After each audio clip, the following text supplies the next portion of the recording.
So thank you everyone for attending. So student mental health, it's a pretty big issue that's discussed today. And, faculty and staff, they're on the front lines of student mental health. And that's a pretty daunting task for them given existing responsibilities on campus. So we're here to discuss an initiative called the Blue Folder that we have at McNeese. And that's hopefully going to make starting that conversation and supporting student mental health a little bit less scary for faculty and staff who aren't clinicians. So let's see. And James. So as far as the objectives go, we're going to illustrate the student mental health as a campus-wide effort and also a shared responsibility of faculty and staff. We're also going to discuss the Blue Folder that Kristin has put together as a tool designed to assist faculty and staff when supporting student mental health. And we'll kind of highlight some of the actual Blue Folder, but we're not going to show it in its entirety, but it will be available after the presentation. So we're going to just be hitting the highlights. We're also going to offer some insights and recommendations for other universities when developing similar resources for faculty and staff members. So to get into the importance of student mental health, we'll start off with retention, since that's a big word that's used today. It's a big concern for a lot of upper admin in higher ed.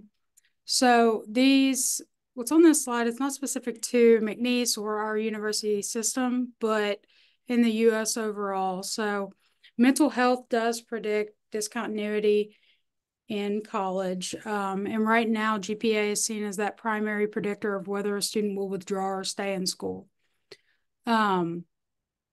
Leaders and scholars and administrators in higher education, they give less attention to student mental health than they do other comparable factors such as GPA.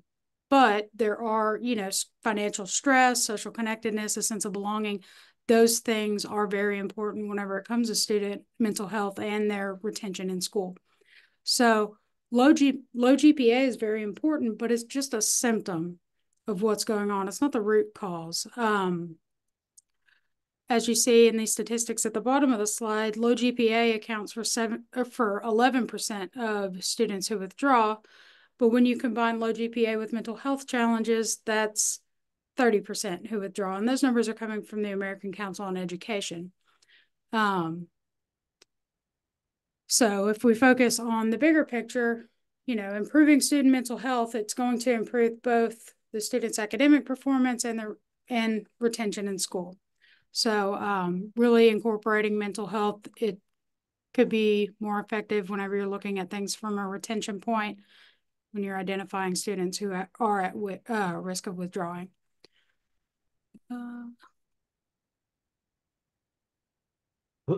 So as far as this broader movement, we're looking at an all-hands approach is needed for institutions of higher education to intervene from anything more than a reactive standpoint, which is, I think, probably how a lot of us function, unfortunately.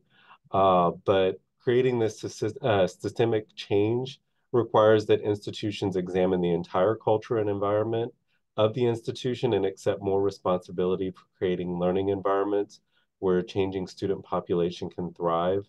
And as y'all see, this is from the National Academies of Sciences, Engineering, and Medicine. But I'm sure that each of you at your individual universities have probably gotten messaging from the higher ups about retention being a big thing to focus on. And so we're just hoping that this will be an extra tool that will help that initiative. So we will get into the Blue Folder, as our initiative at McNeese. The Blue Folder is a faculty staff guide to supporting mental health, and there are 4 sections. So up in the upper right corner, I'll have the logo for each section that we're on where we're reviewing, because this is just a broad overview of this guide. But Like I said, it's just for faculty and staff. We are in the process of adapting it for students, but until then, it's just faculty and staff. So this one, as part of the support piece, it's starting that conversation with students, which, as many of y'all know, is the first step to reducing stigma. And with COVID, the hurricanes, all the other natural disasters that Louisiana has faced over the past few years, I know that we've noticed that it seems like our stigma on campus for mental health issues has lessened, and I've heard that from some others at other universities. So that's a great thing. Students are more free to talk about mental health issues. And this does promote a positive attitude for seeking help. We also want to promote engagement and encourage students to join organizations and utilize campus resources to build skills such as resilience and social connection, which if y'all's campuses are like ours, that is one of the big things that students are facing is less social skills, more disconnect from others, not knowing how to make friends, where to go, all of that stuff. Um, Also, another thing in this blue folder is the don't cancel class option. So we let faculty and staff know that if they plan to be out during the semester, they have a, upcoming, medical procedure possibly. They have to, take their child on a field trip or something that's planned. Instead of canceling their class, they can reach out to the counseling center and ask if we would offer a workshop to review specific skills. And we do have some presentations kind of on deck ready to go to be able to address that. But if they have something that we don't, we just ask that they give us plenty of heads up so we can create something that's tailored to their need. But we do have hopefully enough to cover a lot of the topics that they would want. Um, and then there's also these syllabi statements where they can include brief statements about how mental health and academics are connected, and also including some campus resources. In the blue folder, it actually has some example statements that they can use verbatim. They can copy and paste if they want, or we instruct them that if they want to edit them and kind of make it their own, they can do that as well. But that's a good way to get this information out as well.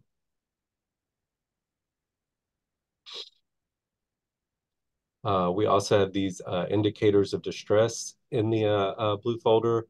So those academic indicators, which I'm sure many of us are familiar with, those assignments with disturbing content or themes. We even have some on campus like our Right to Excellence program that'll reach out to us to do a presentation specific to that, since they get some disturbing writing sometimes from students.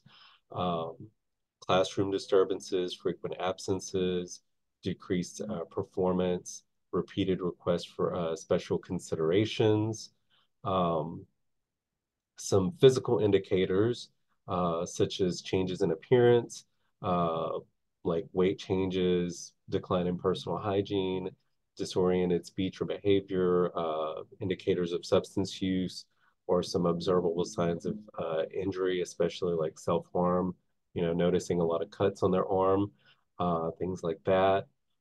But also letting faculty and staff know that the time of the semester may play a role in this, because around midterms and finals especially, a lot of students' hygiene and personal appearance takes a hit because they're up late night studying and all of that.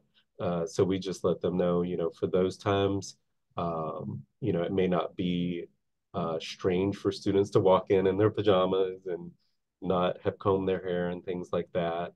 Um, but if they keep coming to class after that, and that change in appearance has continued, that would be when it would be appropriate to say something.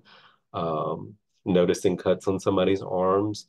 You might mention something to them and they might, talk about that they have a cat. They just got a little kitten and it's playful and it likes, cutting up their arms. I had a cat that would do that and I would just have scratches all up and down my arms because it was very playful.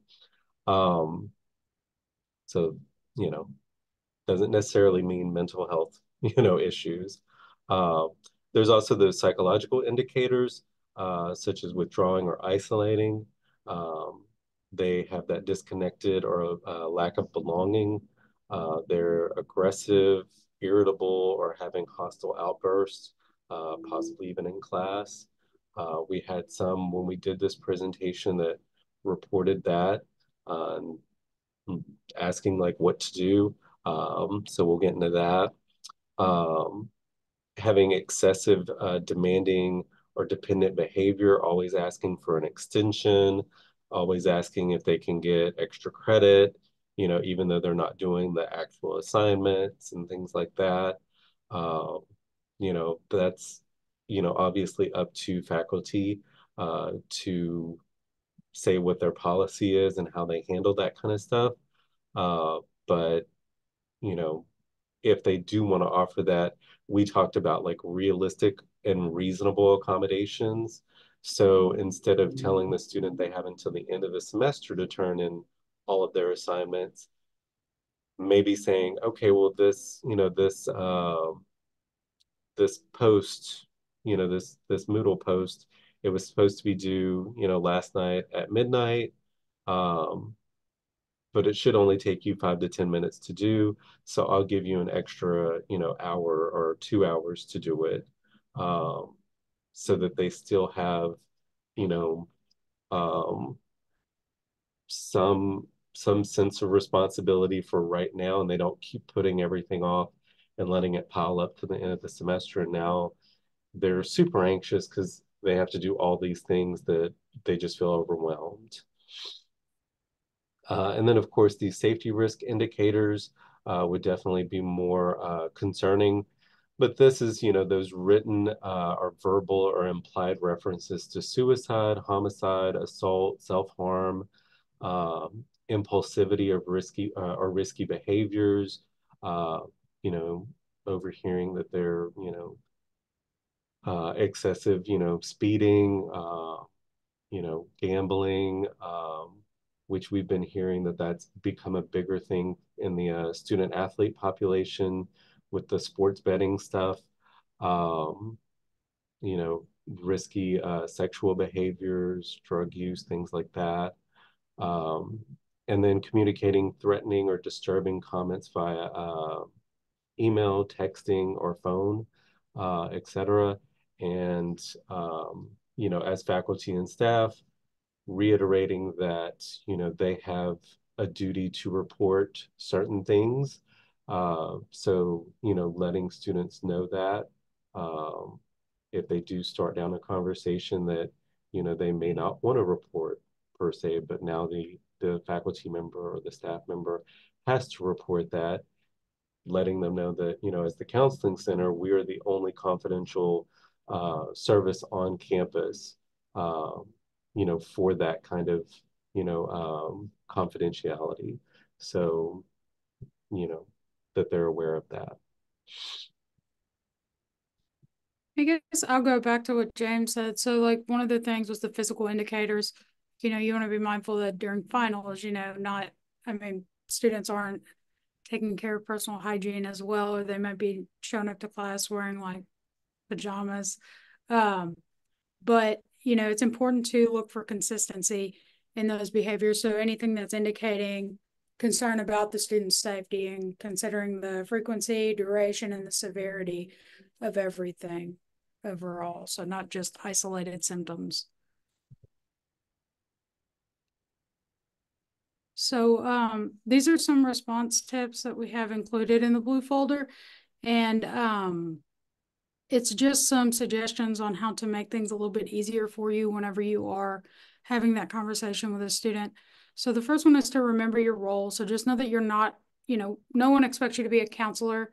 Your role is to connect a student to support. So this is going to help you to try to remain calm, but it's also going to prevent situations in which students are looking to you as like a main source of support, which can become pretty taxing, emotionally taxing.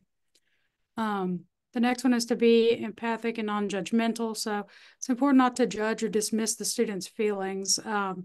As silly as the situation may seem to you, that may be the most important thing in their life at the moment.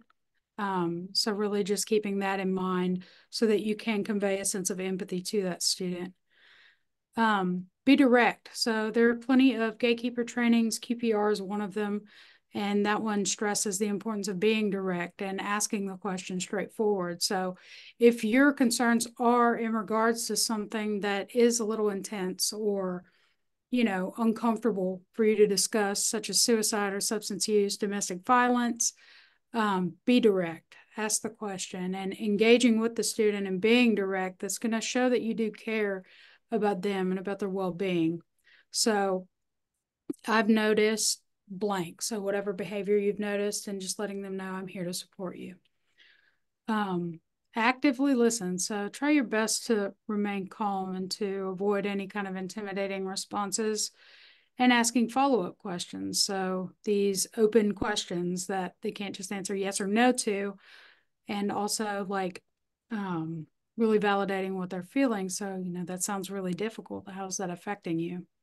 Because even if in that moment, like in class, if their grades are struggling, that may be one way that it's affecting them, but it could be affecting them more in another area of their life that you're just not seeing. And they may open up if you do show those active listening skills.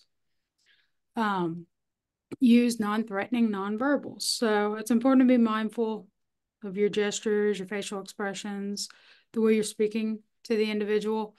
As an individual becomes more distressed, the less they're hearing the words that you're saying and the more they're responding to your nonverbals. So really being mindful of that.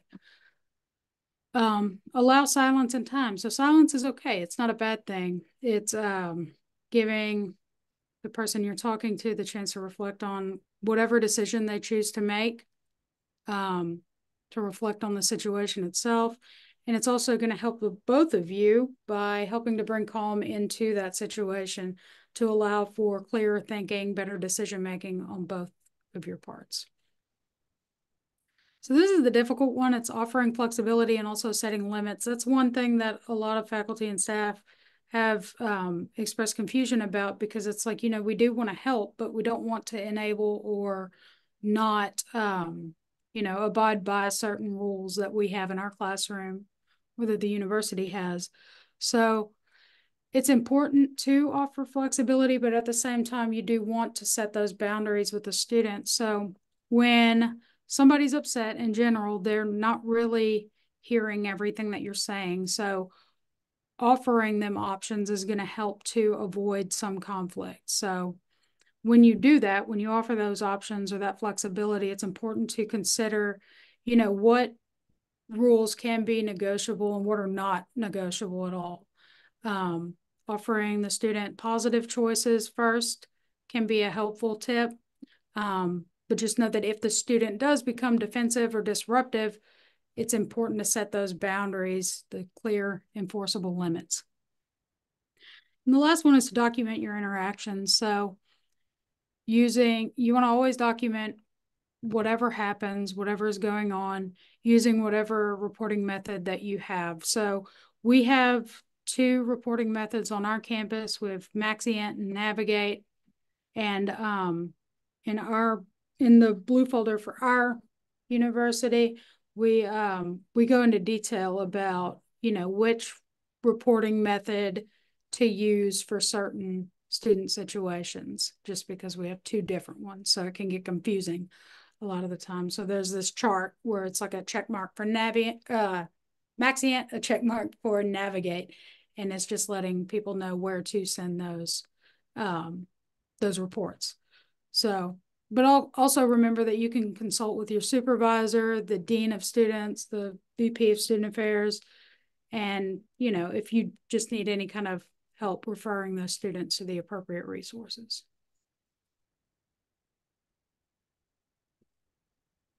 So, does the student need immediate assistance? This flow chart is from the University of California's Red Folder Initiative, which is what the blue folders modeled after.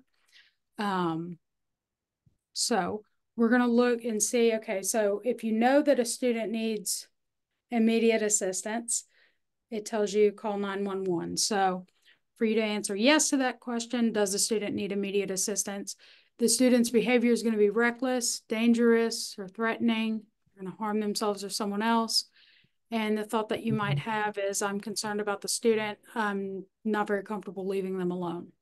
So call 911 because that means that, you know, the student needs immediate attention. And then on our campus, all the office phones are, whenever you dial 911, it redirects you to McNeese Police. So that's pretty helpful. So if you're not sure if the student needs immediate assistance, so if the student is exhibiting indicators of distress, you kind of feel uneasy or concerned about the student when you're interacting with them. Not so sure about the severity, not sure if they're at risk, you want to consult. So don't be scared to consult and ask questions. So you can go to your supervisor, Office of Student Services. Here we let faculty and staff know that they can call our office at any time to consult with a counselor here. If no one is available, then, you know, when in doubt, just contact McNeese Police. Our officers on campus are all crisis intervention trained, so that's super helpful whenever it comes to situations like this. No, the student doesn't need immediate assistance. That's if you're not concerned for their immediate safety, if they're not a threat to themselves or others. But at the same time, you are concerned that they're dealing with significant issues that are impacting their academic performance or personal life, you know, what have you. And in that situation, you would want to refer them to the appropriate campus resource. In the blue folder, we have a page that's dedicated to campus resources for students.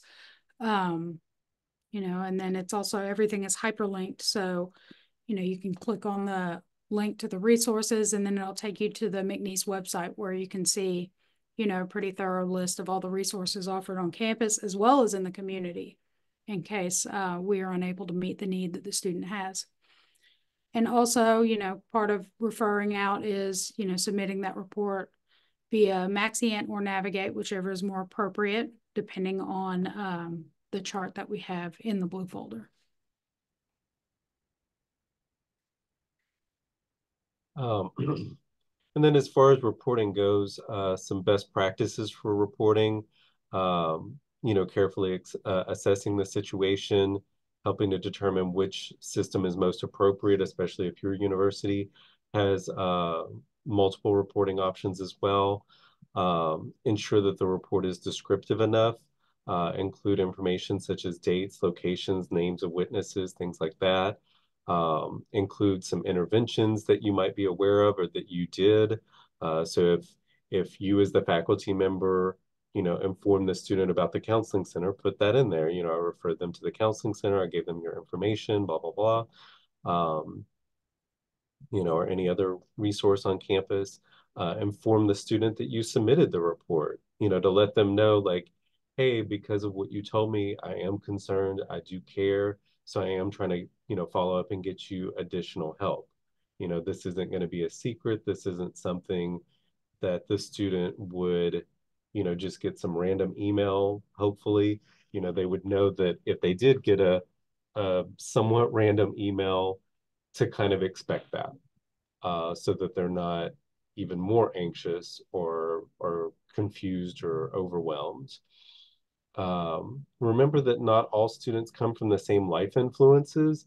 So all of us have different backgrounds. Some of us came from, you know, very low social economic status, and some came from, you know, families with a lot more financial need and means. Um, and so some of these students may be coming from all walks of life, you know, some might be first gen, some might, you know, everybody in their family goes to college. You know, there's just a wide variety, cultural issues, international students. So just keep that in mind as well. That's something that you might take for granted because you know about this information. They may not have any clue about what the university offers. Follow up to see if your report has been acknowledged. Um, in our system, I got them to add into our Navigate system just a little statement because of confidentiality. We can't say what we're doing or what interventions we are using with students, but I did get them. I did get them to add a thing on their drop-down menu that says received by counseling center so that they know that I've laid eyes on it. We have it. And of course, I would follow up with the student directly, but again, we just can't share that with faculty and staff without written consent from the student. Provide additional details to the reporting authority if there are any further developments. If they've noticed that the behavior has continued or that the hygiene has gotten worse, whatever the case may be, so that people know, okay, we need to take this a little bit more seriously. Um, you know, and and again, providing that information is helpful for those on the receiving end that are involved because we've gotten reports from people, from faculty and staff, where it's literally just a student's name. It's like John Doe. That's it. No other information, no phone number, email, no information about why they're, submitting that report, what's going on. So to save time and, having to reach out to that, faculty and our staff member and get that extra information, just letting them know, include all that at the beginning. So there doesn't have to be this back and forth, thing so we can respond in a much more timely manner. What about student privacy? Of course, FERPA is a thing, and for us as counselors, we also have to deal with HIPAA as well. And like most of you, if you've gone to different trainings and stuff, you always have to go with uh, the restriction that's most restrictive. So if FERPA says, oh, you can release this information, but HIPAA says, no, you can't, then you got to go with HIPAA. Okay. Um, especially, for us as counselors, which can be different from faculty and staff since they don't have that. So sometimes they are confused or, thinking that we can share information. So we just have to educate them that no, unfortunately we can't. We are bound by law. And we don't want to lose our license. So we're not going to do that. So be aware of that. But students' info may be shared with parents or guardians when it's in the student's best interest to work with the student's family. Um, if the student has been harmed physically or mentally and is seeking medical attention, a student is in danger to self or others, and if a student is missing. Now, a lot of times those types of interactions would be from possibly other authorities on campus, not necessarily us in the counseling center, but possibly, we do have that duty to warn. Um, but if a student is missing, that's probably something that the police, for instance, would reach out to. Um, as far as, working in their best interest, that might be something that your student affairs department, they might, the dean of student affairs might reach out to that student. If they notice, if somebody's reported that the student is living in their car or something like that, or they've reported, food insecurity, you know, they might reach out, but again, that might be another entity. Um, Title IX, of course, is also a, a federal civil rights law that we also have to abide by. Some of you may be aware that there's some recent changes to Title IX that Louisiana is trying to opt out of. And so right now there's we're awaiting guidance on if that's going to be accepted or not. So definitely check with your university and see what your university is telling you as far as guidance of, what you're supposed to do with regards to Title IX. But of course, those it's not that we're not abiding by them at all in Louisiana. It's just there's some changes that Louisiana feels like they want to be exempted from, or handle it a little differently. So they're waiting from guidance from the powers that be.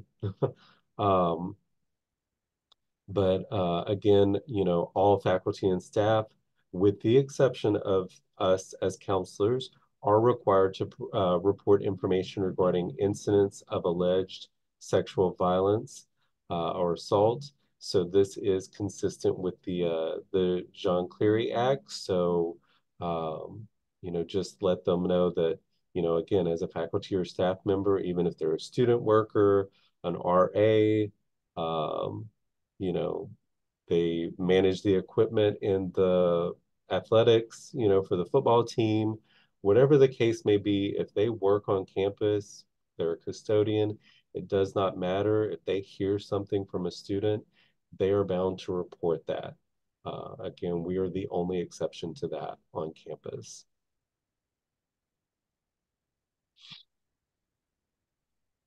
So here are some sample responses.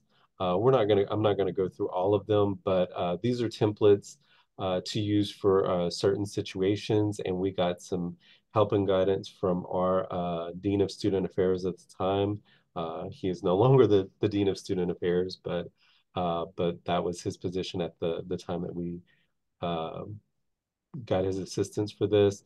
So as you can see, there's ones for class attendance, suspected food or housing insecurity, mental or physical health issues, lack of involvement from the student in class, some kind of unspecified personal issue that might be going on. And as you can see, the templates are very straightforward, and we instruct our faculty and staff that they can either um, pretty much copy and paste, or they can, kind of copy and paste but edit and make it their own, make it a little bit more personal based on the information that they know with that student. Um, some of these have those links, those hyperlinks, so they're embedded there. So if they do copy and paste, the links will go straight to these different areas like the reporting webpage and things like that. Um, so that could be very helpful for the student. We have this Poke Pantry, that hyperlink could go straight to the Poke Pantry, so that if students are wanting that information or needing that information, they'll have it directly. They don't have to search for it because, as many of you know, if there's any kind of barriers, if students can't find something very simply or easily, a lot of times if they're struggling already, they're going to give up. So we got to remove as many of those barriers as possible and make it as easy for them to get the information that they need.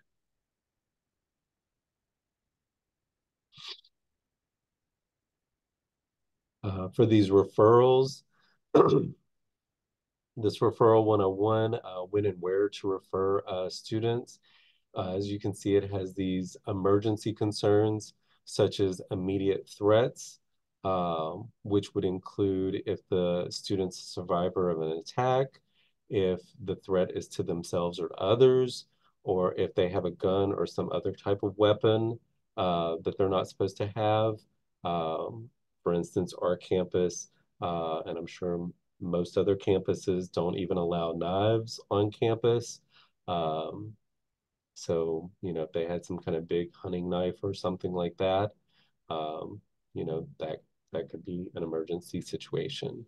Um, as far as victimization, if they're a victim of assault, stalking, etc., if they report any kind of sexual harassment or civil rights discrimination, that would be contacting our campus police. But if they have some non-emergency concerns, such as mental health or physical health, disruptive behaviors or conduct, personal crises or distress, sexual misconduct or academic difficulties. As you can see, the arrows point to which office to refer them to in blue. So it's very easy and user-friendly.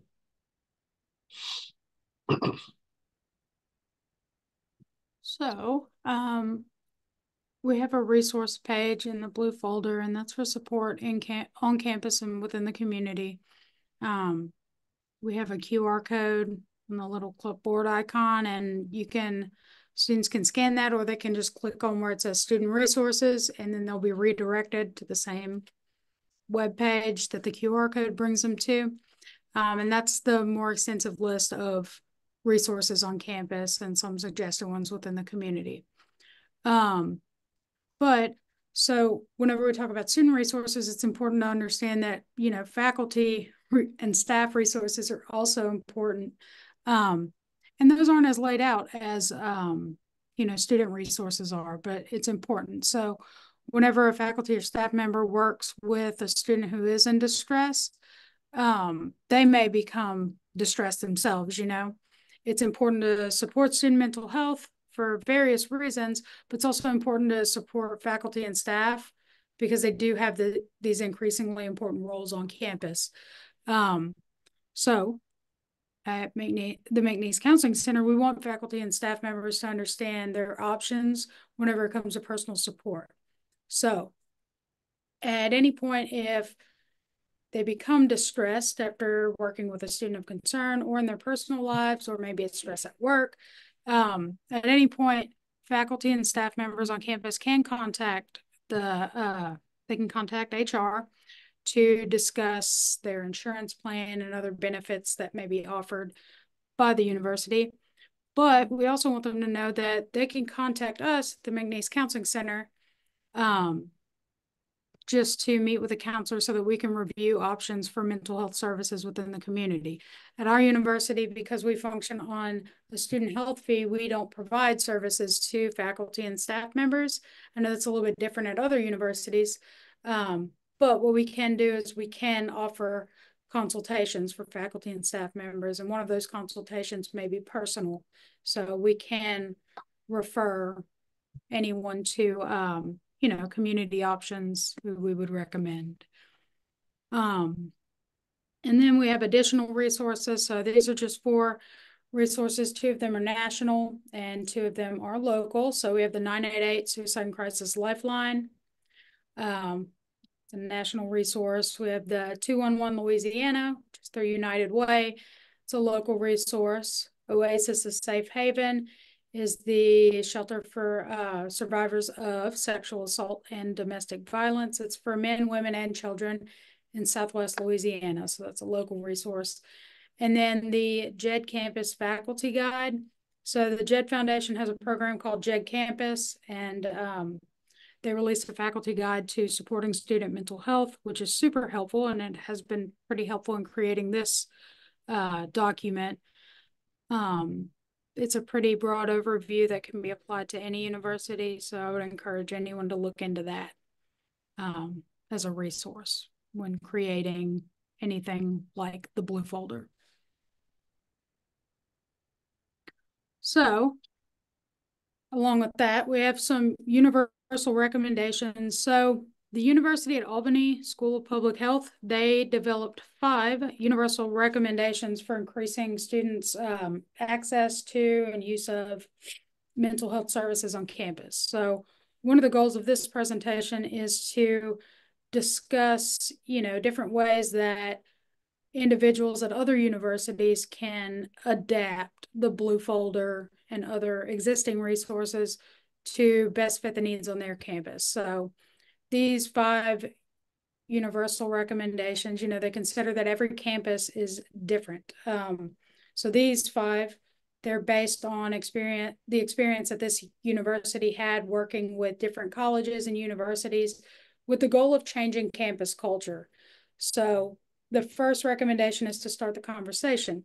So like we said in a previous slide at the beginning of the presentation, this is the first step to reducing stigma associated with mental health and help-seeking behaviors.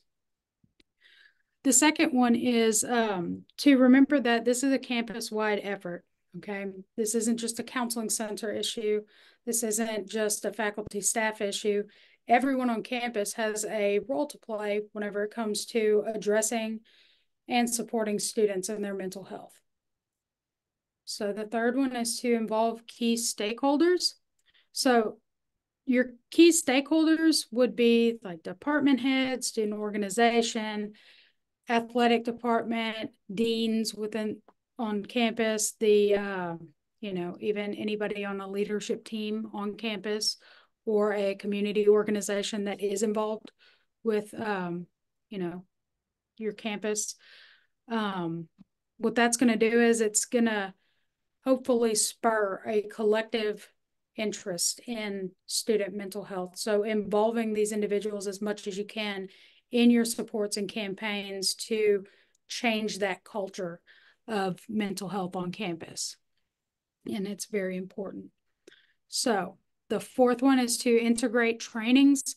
So you don't just want to make trainings available, you want to incorporate them as a part of different things that go on throughout the academic year. So incorporating them as a part of annual trainings for faculty and staff, ensuring that these trainings are available for all students to attend at some point. Maybe you're unable to make these required, but they are available and they're there and advertised well. Assessing student needs. So you want to assess your campus to determine how to meet your students' unique needs, okay? Every campus is very different, so it's important to understand what's going on your campus, what needs do our students have on our specific campus. So one way that you can do that is by gathering feedback from students. You can give all student screenings at the beginning of the year.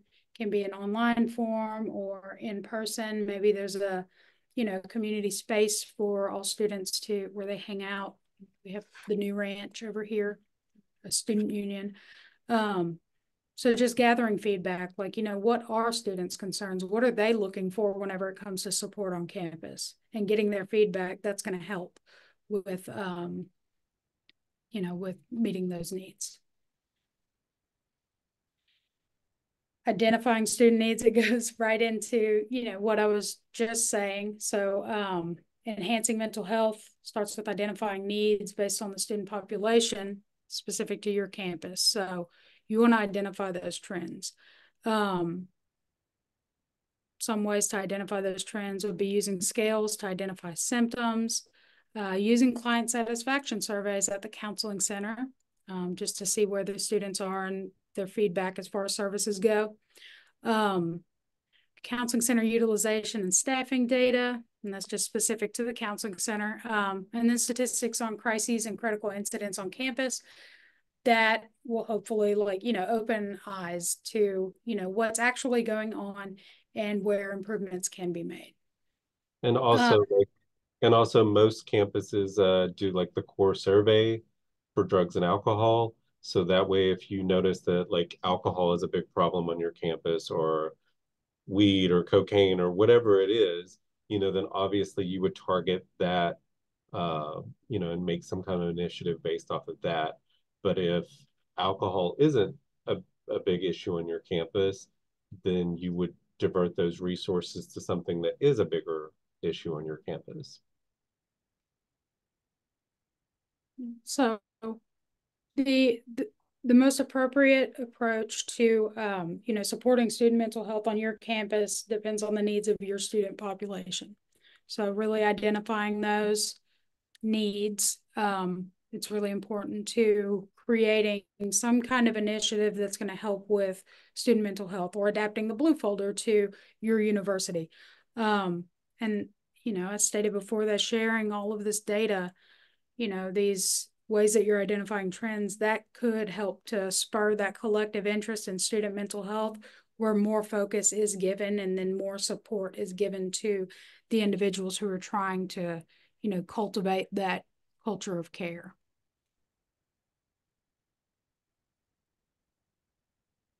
We had some time for questions. I'm not sure if there's a Q&A.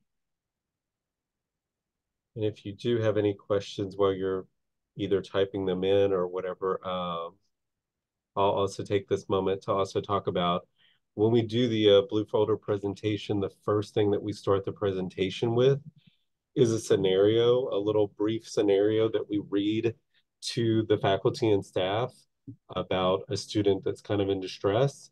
And we ask, what they would do if they were in that situation. Because it's a situation between a student and a staff member or a faculty member. And it's like, okay, so if you were that faculty member, how would you handle that situation? And it's about, suicide and, that, suicidal thoughts. So, you know, no surprise, but a lot of the people in the audience are very like, how would we handle this, Um, and then we let them know, the reason for that is because we know that a lot of people have never been faced with those kind of scenarios. They've not had to deal with that. So, like most things, if you haven't had to do something or haven't dealt with something before, um, you're not going to be very confident in what you do, right? So then we lead into the blue folder and let them know like the hope of this presentation is so that you will have some more tools and resources at your disposal that will help you to make those decisions if you are faced with it. And then at the end of the blue folder, because we schedule an hour and a half to do the whole blue folder presentation, the last like 20 to 30 minutes, we have some other scenarios where we break them up into smaller groups of like 3 or 4, depending on the size of the group that you have. And then we give them each scenarios. We give them about 4 or 5 minutes to discuss what they would do. And then we just go around the room and let each group discuss what their scenario, they read it to everybody, and then they have to discuss how they would handle that situation and what they would do. And usually the feedback is, after hearing the information in the blue folder presentation, they felt more confident and they had more resources and things that they would do, and they reference that in their newfound approach to these scenarios. So that may also be helpful for y'all because they get that real life practice in the moment that kind of hits it home a little bit more.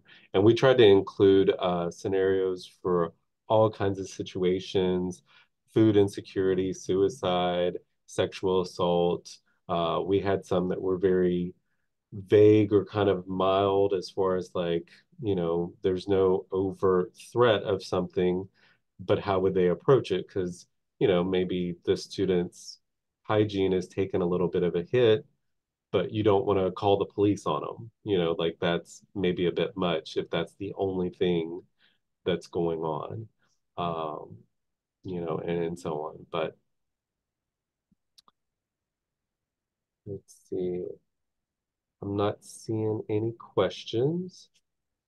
Um, but if any of y'all do end up having questions, I know Anne had mentioned that a lot of people end up viewing the recording. So if any of y'all out there have questions, and you're watching this on the recording, please feel free to reach out to us, and we'd be happy to answer those questions for you. And we appreciate everybody's time to, watch this, and hopefully it will give you some ideas that you can bring back to your campus. And again, we can share the actual blue folder presentation so that, if y'all want to see that and follow that as well, you're more than welcome. Kristin, do you have anything? No, just if you do want a copy of the blue folder, just email one of us, and our emails are on the, our email addresses are on the last slide. And just thank you for everybody who attended.